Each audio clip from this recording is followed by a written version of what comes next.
আজকে ফারুকের প্রেস কনফারেন্সে তিনজন সাংঘাতিক প্রচুর প্রগতিশীলতা দেখাইছে। একজন কইছে জুলাই মাসে 1400 শহীদের সংখ্যা কই পেয়েছেন, 9 মাস হয় নাই, 9 মাস হয় নাই। আর এরা বলতেছে 1400 কই মারা গেছে, আমাদের চোখের সামনে মারা গেল, কি ভয়ানক রক্তপাত হইলে। আর এ বলে 1400 কই মারা গেছে। কে কইছে? এই দুইজন এই প্রশ্ন করছে, ফজলে রাব্বি বিশেষ প্রতিনিধি এটিএন বাংলা আর রহমান মিজান দীপ্ত টিভির সিনিয়র রিপোর্টার। আপনাদের 1400 মানুষ মৃত, অবশ্যই যখন এই 1400 সংখ্যাটা তো একটা আপনার কাছ থেকে যারা পলিটিক্যাল রেটরিক বলছে তারা 1400 বলবে। I'm talking about United Nations report.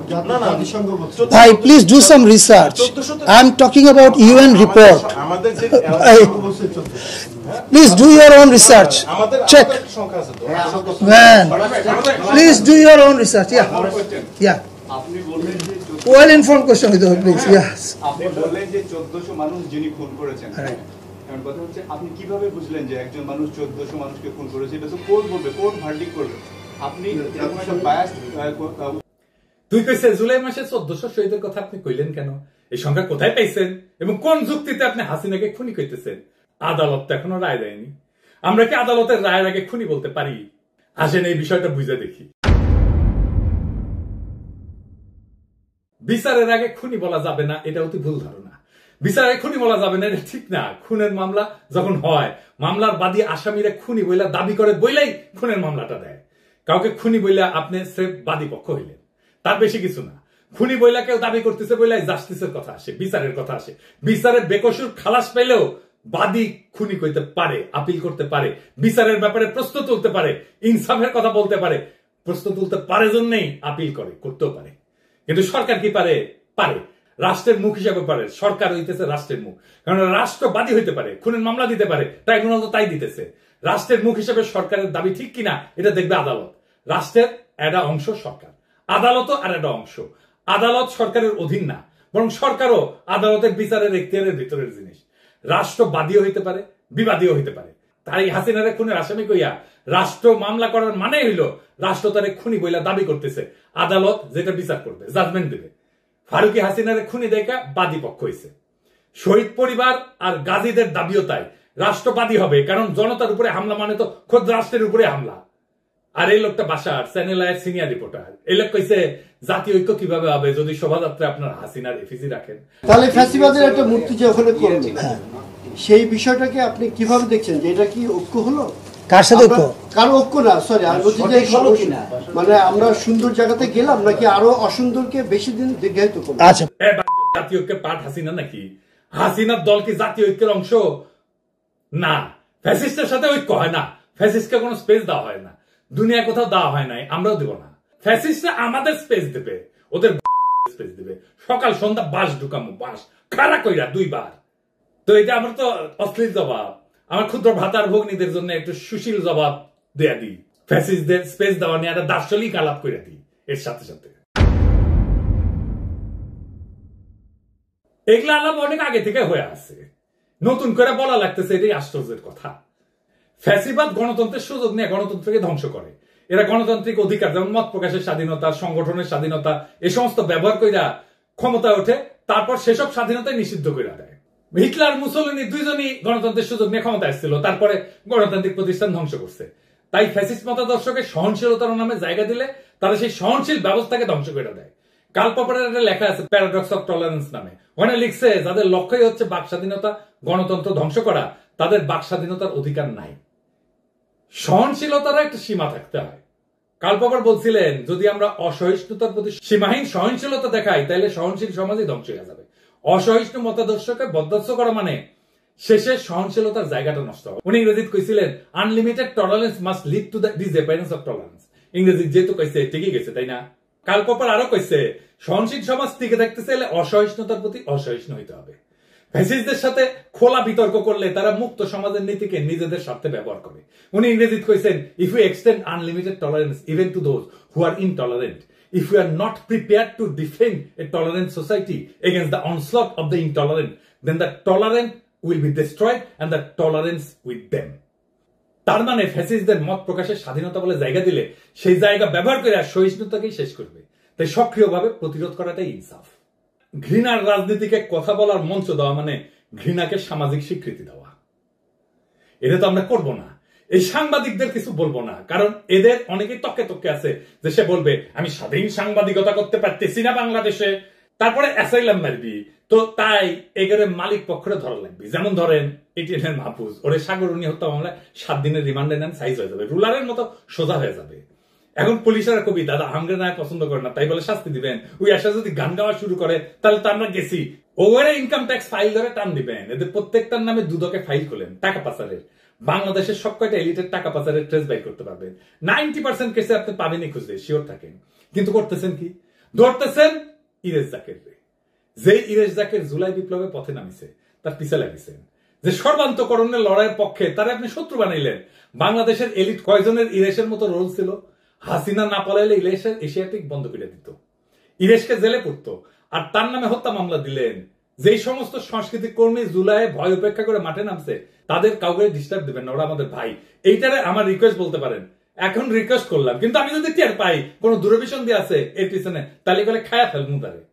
আপনি এশিয়াটিকের বিরুদ্ধে তদন্ত করেন, এমনকি দেশের বিরুদ্ধে তদন্ত করেন, কোনো অসুবিধা নাই। অপরাধ হয়ে পাইলে বিচার করেন, কেউ বাধা দিবে না। কিন্তু ধরতক্তা মার পেরেক করে প্রতিষ্ঠান ধ্বংস করবেন, এটা মানা হবে না। ভুয়া মামলা দেবেন, মানা হবে না। আসাদুজ্জামান নূর এশিয়াটিকের কেউ না। এই কালচারাল এরিয়াতে যারা আছে তারা সবাই আসাদুজ্জামান নূর না, তার কোনো শেয়ারও নাই এখন এশিয়াটিকে। কিন্তু এই কালচারাল দুনিয়ায় ফ্যাসিবাদের সাথে অনেকে সংশ্লিষ্ট ছিল বলে অনেকের অভিযোগ আছে। এই কালচারাল দুনিয়া ফ্যাসিবাদ ইস্যুকে কিভাবে ডিল করবেন আসেন এটা একটু আলাপ করে নি। এই শিল্পীদের বিচার করার বেলায় দুইটা জিনিস চিন্তা করবেন। শুরুতে একটা ডিসিশন নিতে হবে যে সে অ্যাক্টিভলি ফ্যাসিজমে সর না হইলে, ফ্যাসিজমের পক্ষে, খুনের পক্ষে নিজের ইমেজ ইউজ না করলে তাদের বেনিফিট অফ ডাউট দিতে হবে। তো এখন কইতে পারেন যে তাকে বেনিফিট অফ ডাউট কেন দিতে হবে? কারণটা হইতেছে তারা তো আসলে কোনো পলিটিক্যাল হিস্ট্রিক্যাল চিন্তা পয়দা করে না, তারা চিন্তার গ্রাহক। তাদেরকে হিরো পর্দায় দেখেন, কিন্তু আসলে তো তারা হিরো না। সমাজের মিডিয়ায় যে ডমিনেন্ট চিন্তা, সেই চিন্তার তদারকির মধ্যে আর্ট কালচার করে তারা। এখন পুরো হাসিনার আমলে যেহেতু মিডিয়ার ন্যারেটিভ পুরোটাই হাসিনা বাকশালের দখলে ছিল, তাই আর্টিস্টরা, শিল্পীরা বাই ডিফল্ট এইসব চিন্তা খাইছে। মতি মাহফুজগঞ্জ যে চিন্তা ডেলিভারি দিছে, সেটা তারা বাই ডিফল্ট স্ট্যান্ডার্ড চিন্তা ধরে নিছে। এটা আলবৎ ভুল, কিন্তু আর্টিস্টরা তাদের পেশার কারণে এই লিমিটেশনের মধ্যে থাকে। আমি আপনি এখানে বলিউডের দিয়ে দেখেন, অমিতাভ বচ্চন, সে কি? সে তো কংগ্রেসের এমপি ছিল, তাই না? সে রাজীব গান্ধীর বন্ধু, জিগরি দোস্ত ছিল। সে বিজেপি হয়ে গেছে। এই যে অক্ষয়, অজয়, অনুপম খের, এরা বিজেপির খপ্পরে পড়ছে, এমনকি অ্যাক্টিভলি কামও করতেছে। মিঠুন চক্রবর্তী, ও তো নকশাল ছিল, জানেন তো, পার কমিউনিস্ট ছিল, পেলে গেছিল বোম্বে। ও মিঠুন চক্রবর্তীকে দেখে আমরা কমিউনিস্ট হয়েছি, সেই থেকে ওইটা তৃণমূল হইল, এখন পার বিজেপি হয়েছে। ফলে এটা ডমিনেন্ট মিডিয়া ন্যারেটিভের মামলা। সেই ন্যারেটিভের গ্রাহক হওয়াটা ক্রাইম না।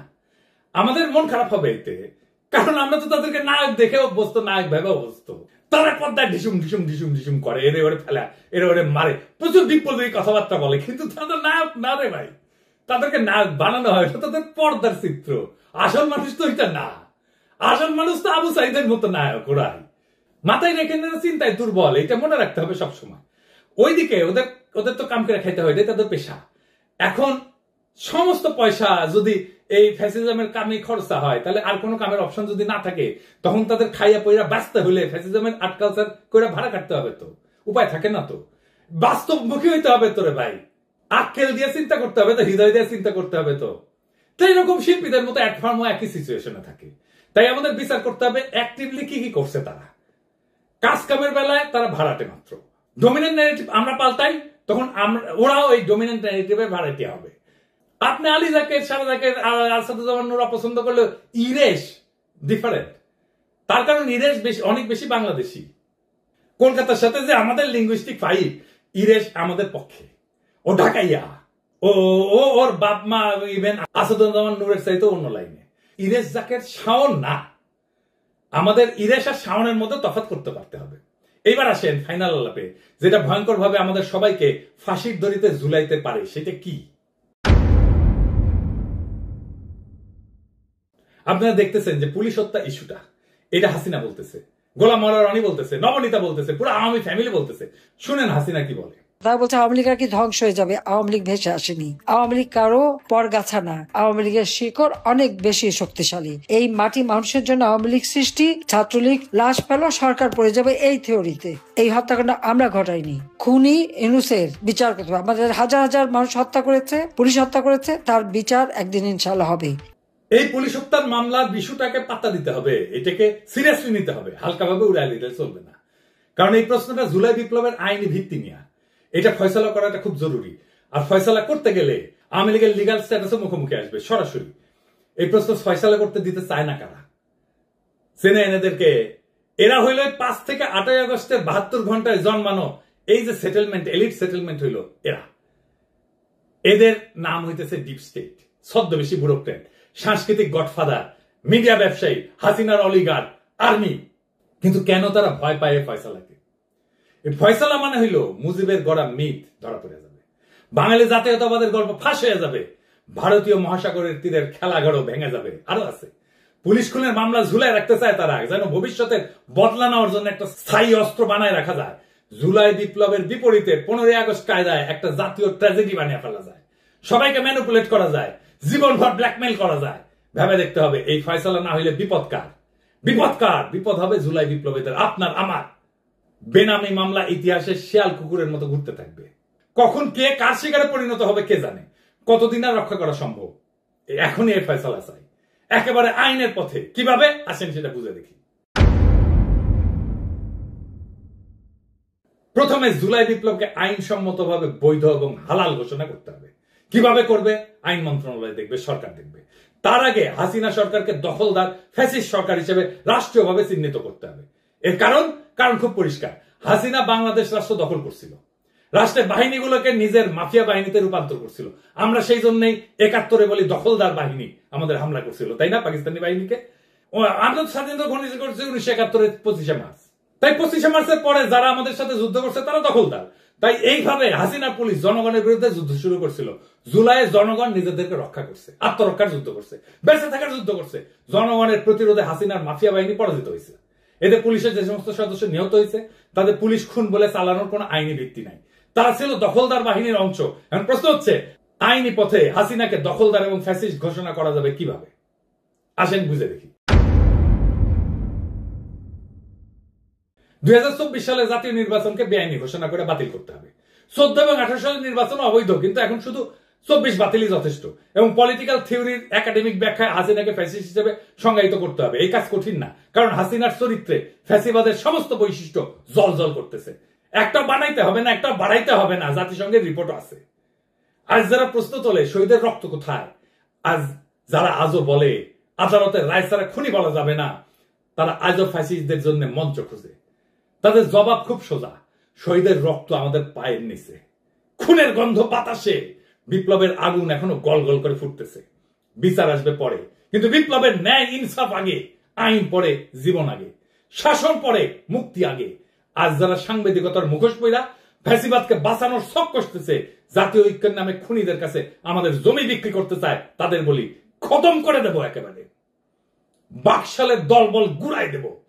এই ফ্যাসিস্টদের কোনো জায়গা নাই, কোনোদিন ছিল না, কোনোদিন থাকবে না। এই লড়াই শুধু রক্তের বদলার লড়াই না, এই লড়াই বাংলাদেশের আত্মার লড়াই। এই লড়াই শহীদের নাম ধরে তাদের শেষ রক্তবিন্দু পর্যন্ত লড়াই। আজ যারা পুলিশ হত্যার বুলি আওড়ায়, যারা এই বিপ্লবের রক্তপাতের মাঝে দখলদার বাহিনীর কান্না কাঁদে, তাদের বলি পুলিশ খুনের মামলা চাইলে আগে স্বীকার করো হাসিনা ছিল দখলদার, হাসিনার বাহিনী ছিল মাফিয়া, এরা ছিল জনগণের শত্রু। জনগণের আত্মরক্ষা কখনো খুন হয় না, জনগণের প্রতিরোধ কখনো অপরাধ হয় না, পুলিশ হত্যা না, এটা ছিল জনগণের আত্মরক্ষার যুদ্ধ। এটা ছিল মাফিয়া রাষ্ট্রের বিরুদ্ধে জনতার শেষ বিদ্রোহ। ফ্যাসিস্টকে স্পেস দেওয়া মানে নিজের কবর খোঁড়া। আমরা সেই কবর খুঁড়ব না, নিজের কবর নিজে খুঁড়ব না। আমরা লড়বো, আমরা জিতবো, এলাহি ভরসা, রক্তে আগুন, আকাশে শপথ, বাংলাদেশ বাঁচবে, বিপ্লব বাঁচবে ইনশাল্লাহ।